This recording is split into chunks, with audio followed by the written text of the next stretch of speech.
In my last episode of Middle-earth Mysteries, I spoke about Radagast and how he vanished during the events of the War of the Ring. But Radagast is far from the only character who has vanished over Middle-earth's history. Some have simply wandered off and have never been seen again. Others are important characters who just vanish from the records when they really shouldn't have. So in this video, we do our own investigation into Middle-earth's missing persons. I want to start with perhaps the most famous missing person, Maglor. Maglor was the eldest son of Feanor, and probably the chillest of the seven brothers. By the end of the First Age, only he and Maedhros, the eldest, remained, and Maglor was soon left alone after Maedhros threw himself and his Silmaril into a fiery chasm, unable to handle the brutal reality that their deadly oath had been in vain. Maglor tossed his Silmaril into the sea, but did not toss himself. That was actually in Tolkien's original draft, but he changed it so that instead, Maglor wandered the shores of the sea, singing in pain and regret, and never returned to his people. And that's that. Maglor was never seen again after the end of the First Age, or at least no sightings of him are recorded.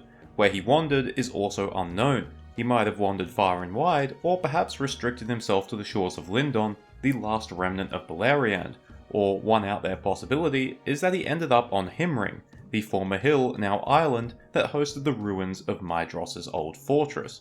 Wherever he ended up, it's possible that if someone waited long enough by the shores of the sea, they might eventually see him, almost like a lonely ghost haunting the shore.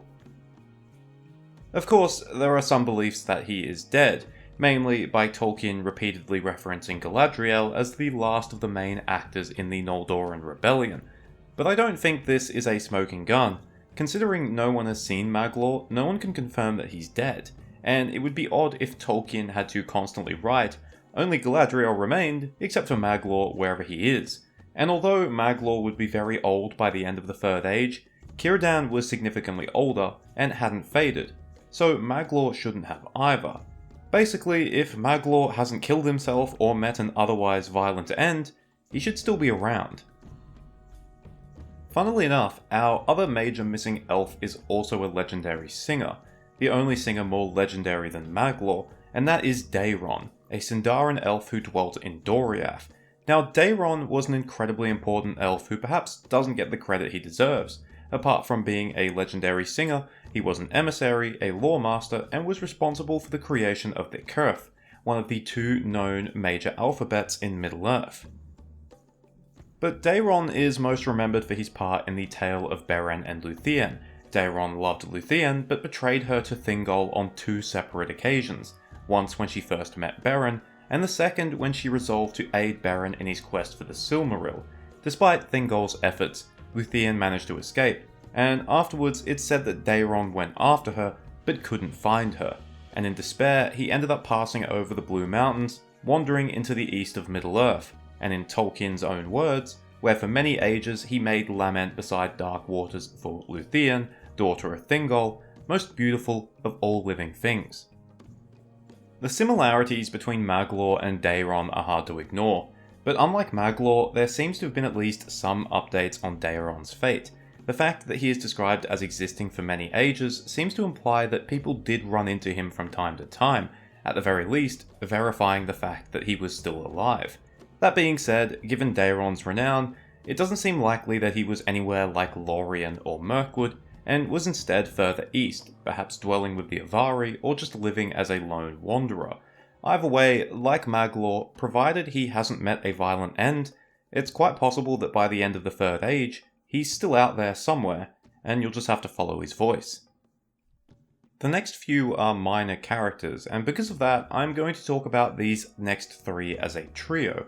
After all, they're grandfather, father, and son, and that trio is Elmo, Galathon, and Galathil.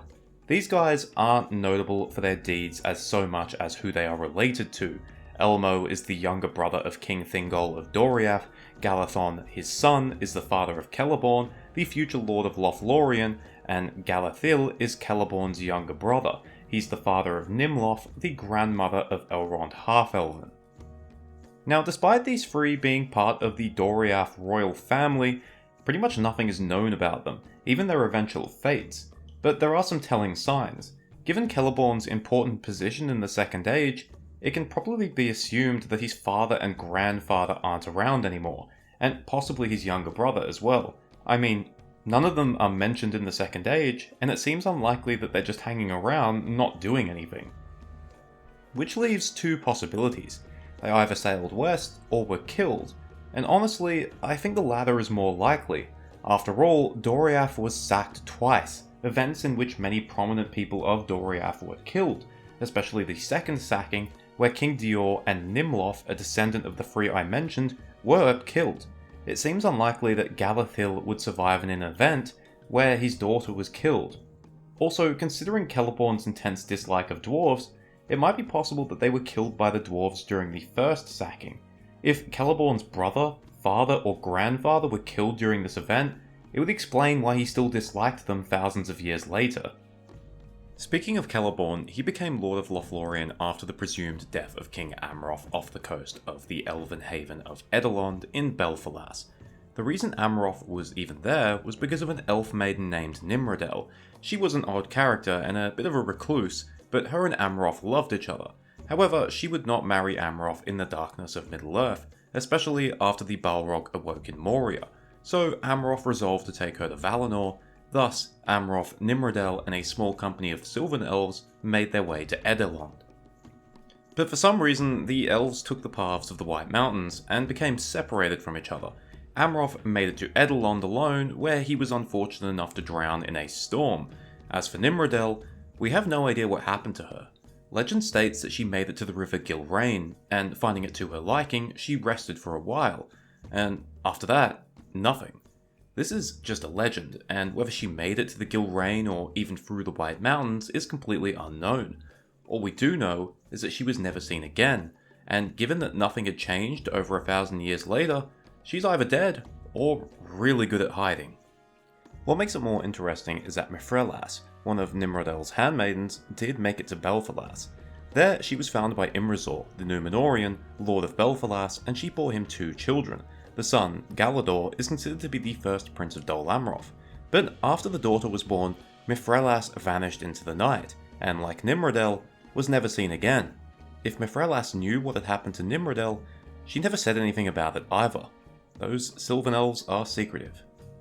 Our final elven character is Lenwë, or as he's sometimes known, Dan. Yep, Dan. Just like how Aragorn was sometimes known as Rob. Anyway, Lenwë is a rather important figure in elven history.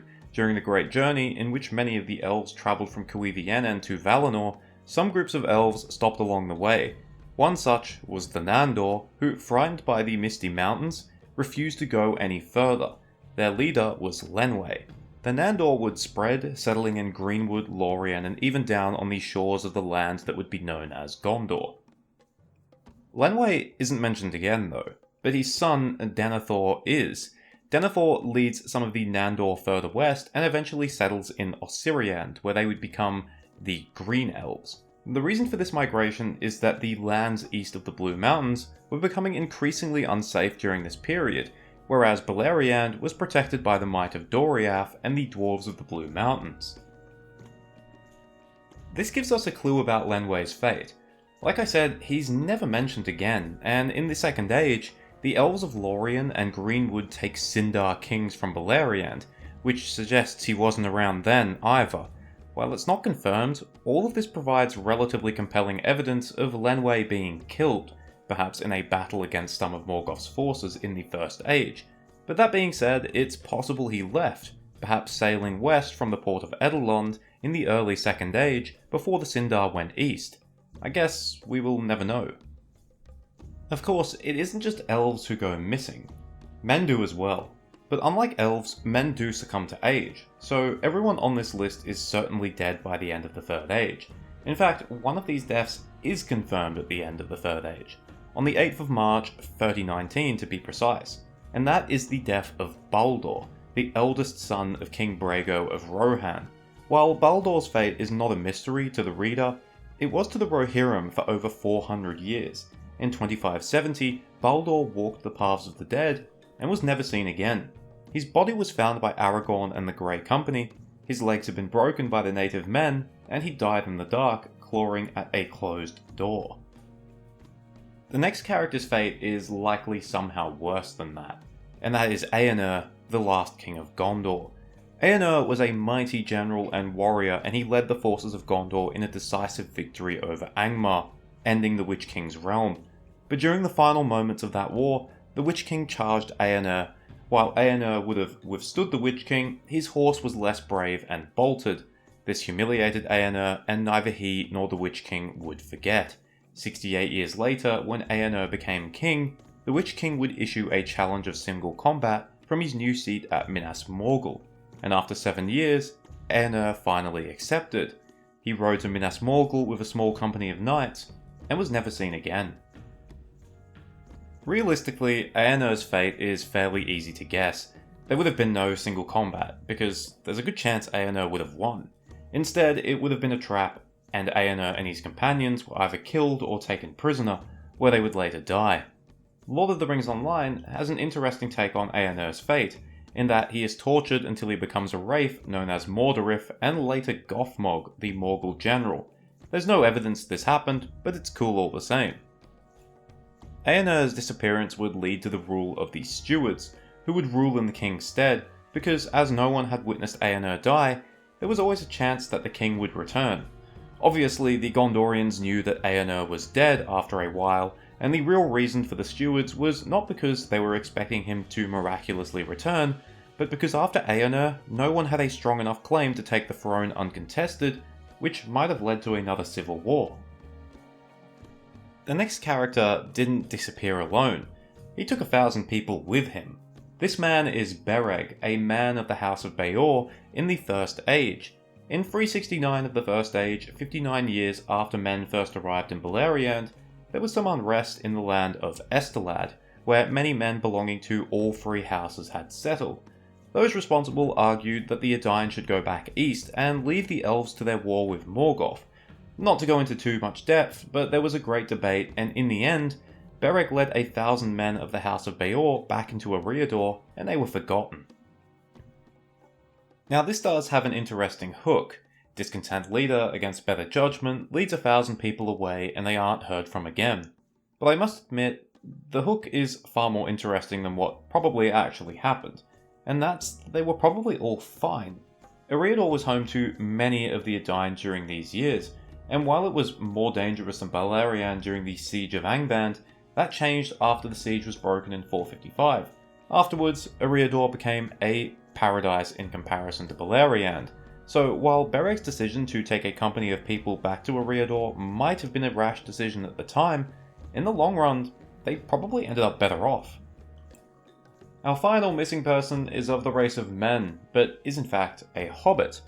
This hobbit is Hildefon's Took, the 6th child of Gerontius Took, who is commonly known as the Old Took. Now, despite their prestige, the Tooks were considered to be an odd bunch by many. They seem to have a much higher rate of producing hobbits that had peculiar interests, such as going on an adventure. This was partly blamed on Gandalf. Hildefons is one such hobbit. Sometime during his youth, he left the Shire, never returned, and was never heard from again. It's possible he went to Bree, but if that was the case, given the frequent travel between Bree and the Shire, it's likely that someone would have heard news of him. The unfortunate reality is that Hildefons likely met his end in the wilds. After all, it's a dangerous place, especially for hobbits. Hildefons may have died in an accident, died to starvation, exposure, dehydration, or anything like that, or perhaps, rather grimly, he may have been killed by wolves or worse. Funnily enough, Hildefons' disappearance didn't dissuade Isengard Took, the youngest child of Old Took, from setting off on adventures of his own. Considering the age difference was 18 years, Hildefons would have disappeared when Isengard was still a child, so you'd think he would have been scarred by the disappearance of his older brother. But to Isengard's credit, unlike Hildefons, he actually returned and lived to be 98. He reportedly even saw the sea during his younger years, something few hobbits ever did. Thank you for watching, I hope you enjoyed it or at least found it interesting. I hope you also learned about some characters who you might not have heard about. Also, if there are characters who disappeared and I missed, please let me know in the comment section so I can read them and curse myself at the missed opportunity for not including them in the video. Knowing me, I probably missed someone obvious. Cheers, farewell, and remember, if you want to give your family a good surprise, go missing for 20 years and then show up unannounced. Mum will love it.